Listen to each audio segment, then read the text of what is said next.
안녕하세요. 중앙대학교 양민아입니다. 이번 시간에는 사할린 조선극장의 공연예술 활동과 구소련 시기 고려극장의 공연예술 활동의 의미에 대해 알아보겠습니다. 이 수업에서는 사할린 한인들은 이주의 배경이 기존 고려인들과 다르기 때문에 고려인이 아니라 사할린 한인으로 고려극장이 아니라 조선극장으로 통칭할 것입니다. 사할린 조선극장의 창립 과정에 대해서 살펴보겠습니다. 사할린에서 한인들의 공연 활동은 1945년부터 시작됩니다.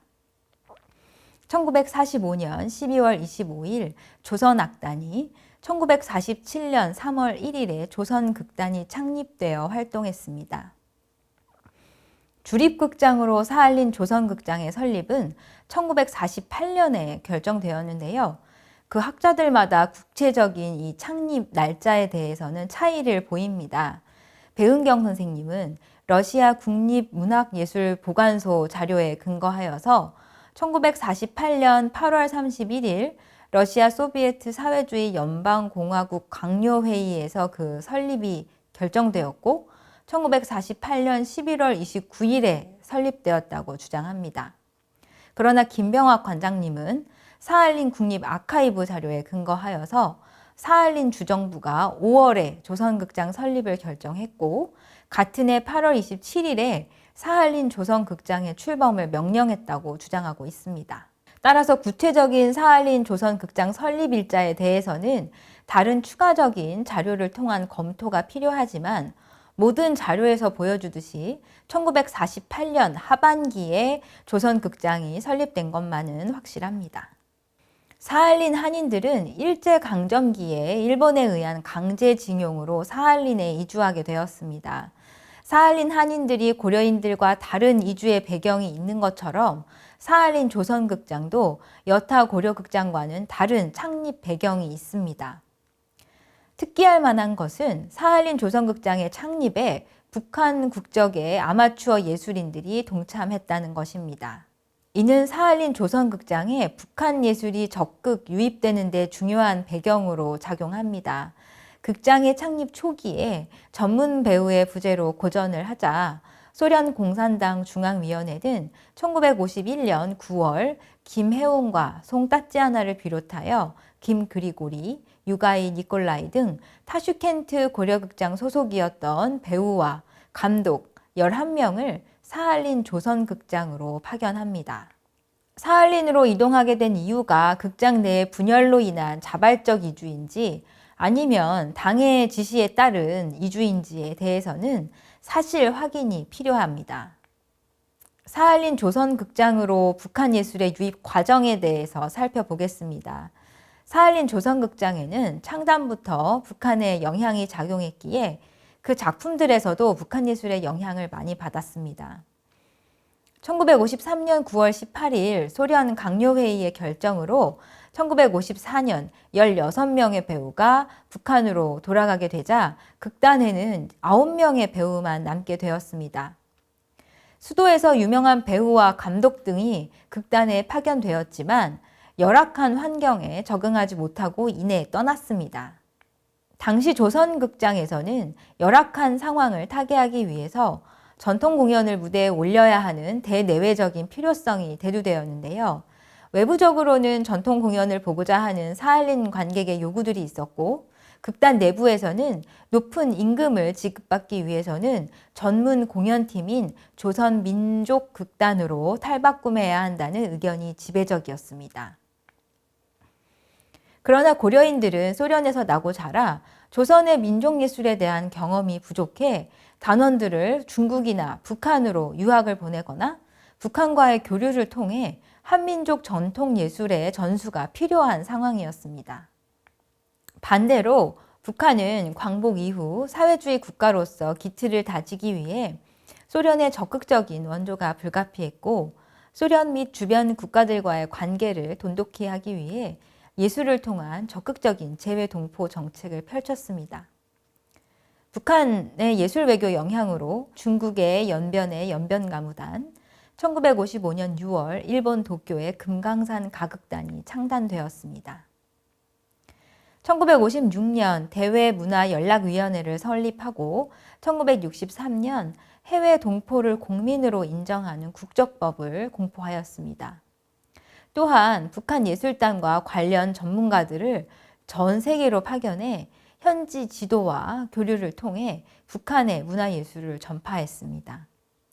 이러한 쌍방향적 필요에 의해 북한의 예술이 사할린을 비롯해 카자흐스탄 고려극장에도 전수될 수 있었습니다.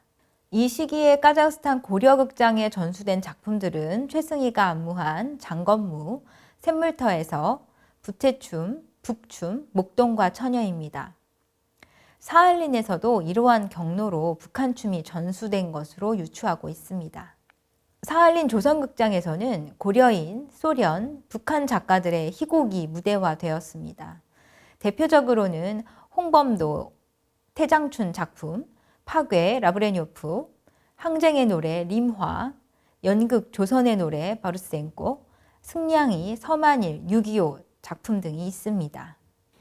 김혜우는 1958년 마당극 형태의 노래극인 흥부와 놀부의 연출가로 그 능력을 인정받을 수 있었습니다. 이 작품은 1958년 블라디보스톡에서 개최된 전 소련 원동극장의 봄 축제에 참가하기 위해 제작되었습니다. 김혜우는 흥부와 놀부의 연출가이며 동시에 장수 역으로 출연하였고 송따찌아나는 놀부 역으로 출연하여 김혜우는 연출상을, 송따찌아나는 우수 연기상을 수상하는 영광을 누렸습니다. 이 작품이 마당극 형식의 노래극이었기에 전통 춤과 노래 등의 에스트라다에 능한 김혜운의 역량이 빛을 발할 수 있었습니다. 김혜운은 연해주에서 창작한 농민유희 작품을 확장하여 마당극 형태의 노래극인 흥부와 놀부를 연출한 것으로 보고 있습니다. 흥부와 놀부 작품으로 김혜운이 연출상까지 수상했다는 측면에서 농민유희는 김혜운만의 전통 공연의 연출 기법을 적용한 최초의 시도가 담긴 의미 있는 작품입니다. 타슈켄트 고려극장에서 배우들이 사할린 조선극장에 합류한 직후인 1952년, 53년 사할린 조선극장은 최고의 번영기를 누렸지만 계속되는 재정난과 전문 인력의 부족으로 어려움을 겪었습니다. 결국 1959년 7월 1일 사할린주 당국의 폐쇄 명령으로 가무단은 주 필하르모니 소속을 옮기고 극단은 폐쇄되었으며 이후에 조선문화회관 산하에 극단이 재조직되었으나 이 또한 1962년 11월 24일에 문을 닫았습니다. 구체적으로 사할린 조선극장에서 공연되었던 춤 공연 작품들에 대해서 살펴보겠습니다. 첫 번째로 최승희의 장건무입니다. 역사적으로 장건무라고 하면 조선시대 신윤복의 쌍검대무에 등장하는 장건무일 것입니다. 사할린 조선극장에서 공연된 장건무는 최승희가 1950년에 안무한 작품이 번영된 버전으로 볼 수 있습니다. 최승희는 1950년 동유럽 순회 공연을 위해 이 작품을 안무하여 북한예술단의 해외 순회 공연의 대표 레퍼토리로 자리 잡았습니다. 최승희가 장건무를 안무하게 된 배경에는 중국의 영향을 간과할 수 없습니다.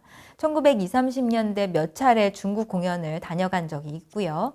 당시 유명한 경극 배우이며 장건무로 정평이 난 메이란팡과도 친분이 두터웠는데 최승희의 장건무에는 그의 영향도 있었을 것으로 보입니다. 1950년 한국 전쟁 당시 최승희가 동유럽 순회 공연을 마치고 북한으로 돌아가지 않고 주은래의 초청으로 중국에 머물며 북경중앙 희극원에서 약 1년간 최승희 무용연구실을 운영하며 약 122명의 문화생을 배출하였습니다. 이는 무대에서 장삼, 칼, 창 등의 효과적인 사용에 정통하게 되었고요. 중국의 경극에 등장하는 무용의 장삼춤, 건무에도 큰 영향을 주었습니다. 최승희의 장건무의 작품성은 세계의 무대에서도 인정받았습니다. 1951년 동베를린에서 개최된 제3회 세계 학생 청년 축전에 최승희의 딸 안성희가 장건무로 참가하여 1등상을 받았고요. 1955년 9월 광복 10주년 기념으로 북한예술단의 우즈베키스탄과 카자흐스탄 순회공연에서 국립예술극장 무용가 나수키가, 그리고 1956년, 57년 동유럽 순회공연에서도 안성희가 동무로 선보여 극찬을 받은 바 있습니다. 지금 보시는 사진은 송따찌아나가 토끼전에서 간을 꺼내기 위해 토끼의 배를 가르는 장면에서 동무로 장건무를 추는 장면입니다. 이 장면에서 이 장건무가 자주 연행되었다고 합니다. 송따찌아나가 공연한 장건무가 연해주 시기에 남자가 공연했던 작품인지 아니면 사할린 시기에 북한 예술이 유입되며 북한에서 전수받은 작품인지는 정확히 알 수 없습니다. 다만 건무가 시기별로 여러 고려 극장들에서 인기 있는 레퍼토리였던 것은 확실합니다. 두 번째로 물동이 춤에 대해서 알아보겠습니다. 1956년 최승희는 시냇가에서 또는 샘물터에서 라는 제목으로 삼국시대부터 전해 내려오는 24절기 중 음력 6월 15일 유두에 행해졌던 세시풍속을 소재로 물동이를 이고 흐르는 물에 머리를 감으러 나온 동네 아가씨들과 풀을 베고 시냇가로 내려온 청년들과의 에피소드를 표현한 작품을 안무했습니다. 유두는 24절기 중 하나로 음력 6월 15일에 흐르는 물에 머리를 감으면 1년 동안 무탈하다고 하는 세시 풍속 절기 중의 하나입니다. 김채원은 3부로 구성되어 있는 이 작품의 내용을 다음과 같이 정리하였습니다. 1부는 시냇가에 흐르는 물에 머리를 감으러 내려온 동네 아가씨들의 모습을 서정적으로 표현하였습니다.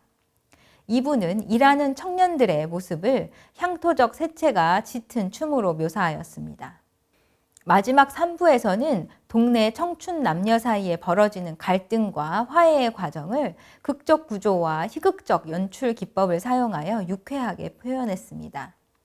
최승희는 북한 무용의 기본 동작과 생활 동작 및 노동 동작들에 대한 체득과 함께 북, 장구, 소고, 향발, 부채 등 민속무용 도구와 이를 다루는 방법에서 민족의 특색과 고유한 기법을 착안했습니다.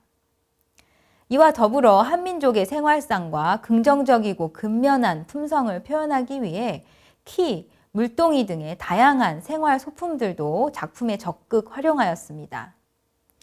최승희의 일대 제자 김영순에 의하면 최승희는 한반도의 자연 환경과 한민족 생활상을 섬세하고 사실적이면서도 서정적인 민족무용으로 표현하였다고 수레하며 최승희의 독창성이 엿보이는 대표작으로 해녀춤, 물동이춤, 어린이춤 등을 꼽습니다. 이 작품은 1956년, 57년 동유럽 순회공연에서 여러 차례 공연될 정도로 한민족의 생활상을 춤으로 형상화한 최승희의 대표작 중 하나입니다. 그러나 김채원은 북한 민속 무용 소품 일람에서 시냇가에서와 샘물터에서를 다른 작품으로 표기하고 있습니다. 시냇가에서는 1960년에 만수대 예술단에서 안무된 작품으로 기록하고 있고요. 샘물터에서는 창작연대 없이 물을 길러 나온 농촌 처녀들의 즐거운 모습을 그리고 있는 작품으로 기록하고 있습니다. 이 작품 설명에 따르면 샘물터에서가 물동이 춤에 더 가깝습니다. 물동이 춤은 시냇가에서와 샘물터에서 이 두 작품이 모티프가 되어 한민족의 매우 독특한 생활 풍속인 여성들이 물동이를 이고 나와 물을 깃는 장면을 극대화하여 작품화한 것을 살필 수 있습니다. 후에 최승희의 제자들에 의해 여성 무용수들만 등장하는 물동이 춤으로 재구성되어 대표적인 북한 춤 중 하나로 큰 인기를 얻고 있습니다. 특히 여성 무용수들이 물동이를 머리에 이고 쉬지 않고 도는 장면은 묘기에 가까워 이 작품의 백미로 꼽힙니다. 이 작품은 중국과 일본 그리고 소련의 동포예술단에도 널리 전수되어 한민족을 대표하는 춤으로 자리 잡습니다. 1970년대 북한 출신 무용수로 우즈베키스탄 공훈예술가 황정욱이 카자흐스탄 고려극장의 아리랑 가무단에 몸 담으면서 북한 스타일의 부채춤, 물동이춤, 건무, 진주의 무희 등을 안무하여 무대에 올렸는데 현재 남아있는 작품들을 보면 최승희가 안무했던 작품들을 재구성하고 고려극장 무용수들이 출 수 있도록 단순화시킨 것을 볼 수 있습니다. 그러나 1973년 고려극장의 공연에서는 물동이 춤이 아닌 샘물터에서로 소개하고 있고 작품 구성과 동작은 물동이 춤과 유사한 것을 볼 수 있습니다. 이처럼 사할린 조선극장은 북한 예술과 타슈켄트 고려극장 예술인들의 활동으로 사할린 지역에서 강제징용을 당한 한인들의 삶의 애환을 풀어주는 등 다양한 역할을 했습니다. 이상으로 사할린 조선극장의 공연예술 활동에 대해 알아보았습니다. 감사합니다.